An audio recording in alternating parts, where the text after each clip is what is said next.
Thank you so much for stopping by Foxboro Cable Access to get to know a little bit about those that seek to represent you in the state Senate. My name is Paul Feeney. I'm a Democrat, and I hope to earn your support, your vote, and most importantly, your trust in the coming days. I live right here in Foxboro with my wife Laura over on North Street. We have lived for the last 13 years. In fact, I am the only candidate from Foxboro running for this seat, and will be so proud to represent our community, the gem of Norfolk County, on Beacon Hill. I want to take a moment to let you know who I am, where I come from, then why I'm running, and how I intend to be your voice in the state Senate. I promise not to take too much of your time. I know life gets busy, and the last thing most people want to hear is a candidate droning on about bills and legislation.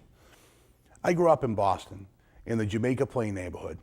I went to Don Bosco High School and graduated in 1996. I entered the workforce right away. Started my career at the telephone company just about a year later. I drove a van and small truck on the overnight shift throughout Massachusetts. I worked hard, and after a couple of years, became a technician in Boston, where I've worked for the last 18 years. In 2001, I married my high school sweetheart, Laura, who grew up in West Roxbury and has truly been a wonderful partner, by my side in everything I have ever done. When it came time for us to buy a house and settle into a community, we chose Foxboro. And like all of you, we feel truly blessed to live in such a great town. Shortly after moving to Foxboro, I took a leave of absence from my job to enter public service as the first chief of staff to Senator Jim Timilty. Jim always prioritized the people of this district above all else. That is exactly what we should expect from our elected officials, and that's exactly how I intend to serve. I was proud to serve as a Foxboro selectman and as the chairman of our board in very difficult circumstances, just as the economy collapsed around us. Foxboro weathered the storm better than most, avoiding layoffs and major cuts to programs in our schools. We accomplished that by careful management, realistic economic forecasting, and a commitment to steady growth. Much of that growth that allowed us to stay above water 10 years ago was up on Route 1 and focused on Patriot Place. The people of Foxboro made a commitment to embrace change, but to do so in a measured way that mitigated many of the negative consequences that face neighborhoods in times of commercial expansion. That type of smart growth and carefully planned development is exactly what our elected leaders should be working on. I mention that because we have a big issue facing us today that is not only a Foxboro issue, but one that has a regional impact as well. The proposed commuter rail station at Patriot Place is a topic that's come up a lot in this campaign for state senate. I'm sure you can imagine that being the only candidate from Foxboro, I am frequently asked about how I feel and whether or not I support the station. The truth is, I approach this issue like I do with every important decision that I make. While others in this race, on both sides really, are playing politics and counting votes and pitting one community against the other, I've listened. I've listened to the people of our district, of our region, of Walpole, and of Foxboro. I believe we must embrace public transportation in all of its forms. We must invest in opportunities for commuters who, like me, are faced with driving to neighboring towns to compete for parking at their stations, or jumping on 95 and making that miserable daily commute up the expressway. Make no mistake about it. I think the MBTA is terribly mismanaged, completely tone deaf, and on many occasions they have not kept their promise to the riders they serve, the workers they employ, or the communities in which they reside. But that is all the more reason to elect a bold leader that is not afraid to stand up to those in power, to demand more of them. The system is overcrowded, and adding an alternative for Foxboro commuters and others in this region will act as a bit of a pressure release valve for places like Mansfield, Walpole, and Sharon.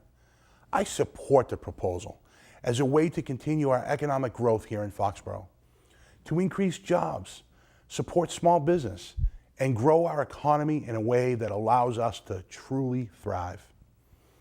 I will, however, always stand up for our neighborhoods to ensure that proper mitigation is received, that safety standards are exceeded, and that Foxboro and Walpole receive the best service possible for our residents. That's good government. That's real leadership. I am the only candidate in the Democratic primary that is standing up for our interests.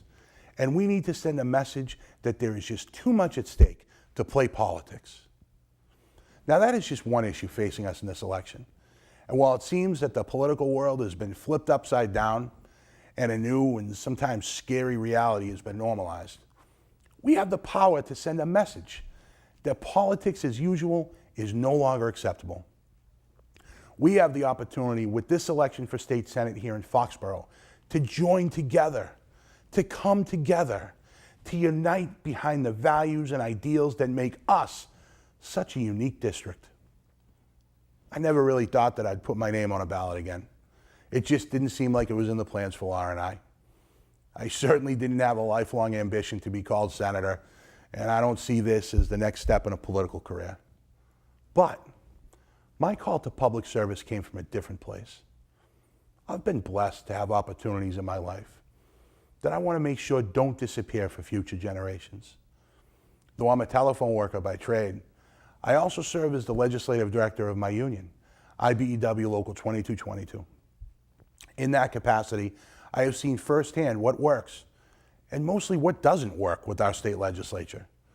I have testified in front of numerous committees on issues around consumer protection, worker safety, and job growth. I've fought for my coworkers, stood up for good middle-class American jobs, and have never wavered in my advocacy for working people. It is becoming more and more difficult to defend our values because political power rests only in the hands of a few electeds and the well-connected. Well, we need to shake up our state legislature. We need to demand that they actually work for the people once again. In 2016, I was honored to serve as a state director for Senator Bernie Sanders' campaign for president here in Massachusetts and in Connecticut.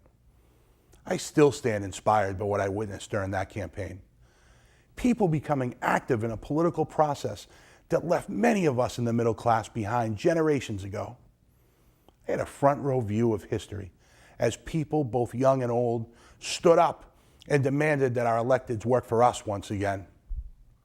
In November of last year and in the days since, I have become horrified at our political discourse. Foxboro, we can do better. I am a proud Democrat, but I believe it's time to return to our roots of Franklin Delano Roosevelt and John F. Kennedy, and to offer a new deal of economic prosperity to the people of Massachusetts. From the soccer fields of Walpole to the Girl Scout meetings of Mansfield, the Veterans Halls in Attleboro, and the Senior Center right here in Foxboro, the people and families of this district are salt of the earth and deserve a senator that works hard for them above all else. I will fight for increased investment in the green energy sector, one of the fastest growing fields in Massachusetts, to promote job growth within our district that is responsible and sustainable.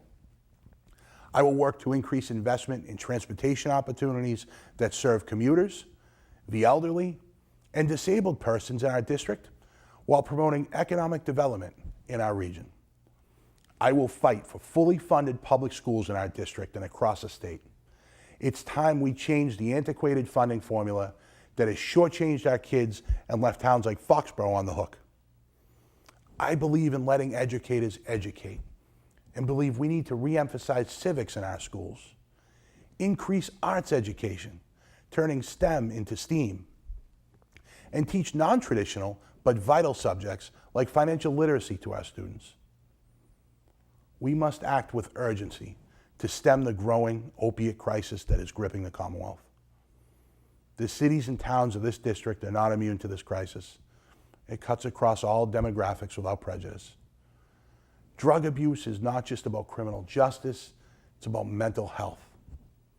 I will advocate for additional treatment centers, beds, and transition facilities, and I will fight for insurance mandates so those that seek help can afford it.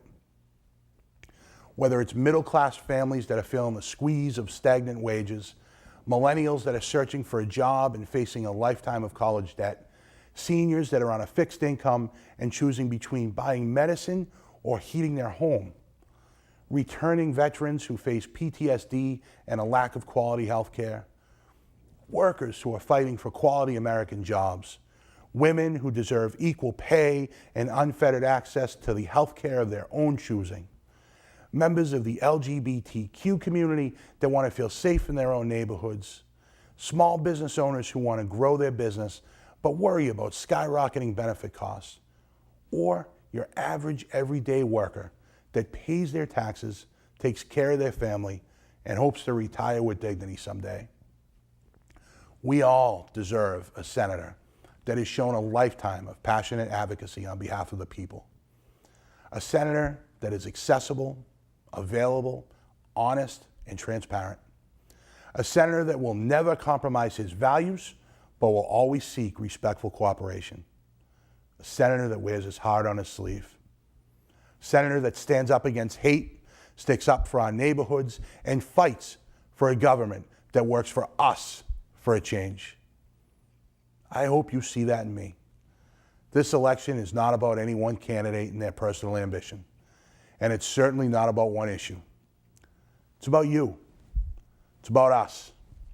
It's about our district. And it's about sending a message that politics as usual is no longer acceptable. Laura and I are blessed to live here in Foxboro, and I am truly grateful for your support so far.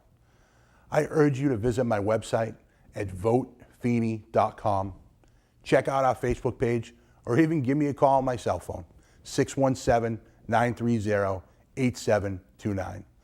Mostly though, I urge you to vote and to stay engaged. Thank you so much for taking the time to watch. And I want to end by personally asking for your vote in the Democratic primary on Tuesday, September 19th. Thank you.